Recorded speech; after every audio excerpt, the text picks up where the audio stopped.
अस्सलाम वालेकुम। शुरू अल्लाह का नाम लेकर जो बड़ा मेहरबान नहायत रहम करने वाला है। लाखों करोड़ों दुरूद सलाम आप सल्लल्लाहु अलैहि वसल्लम की ज़ात पर और आपकी हाल पर। आज पाकिस्तान स्टॉक मार्केट के अंदर तकरीबन 719 पॉइंट का इजाफा देखने में आया है।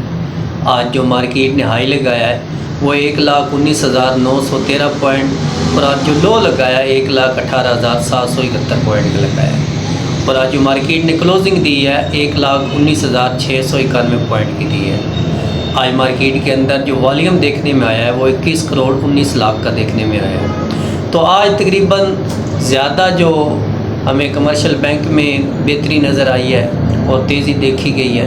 उसके अलावा फर्टिलाइज़र सेक्टर है, सीमेंट सेक्टर है और इन्वेस्टमेंट बैंक है। ऑयल और गैस सेक्टर में मंदी देखी गई है। इसके अलावा टेक्नोलॉजी में, ऑटोमोबाइल और इसके अलावा फूड सेक्टर में जो है कमी देखी गई है। तो आज सबसे ज़्यादा FFC ने पॉइंट ऐड की है इंडेक्स को उठाने में। उसके बाद मिज़ान बैंक, हबको, उसके अलावा एंग्रो होल्डिंग है, MCB है, सिस्टम है, माड़ी है और लकी सीमेंट है। अब मार्केट के अंदर ना ब्रेकआउट का इंतज़ार हो रहा है।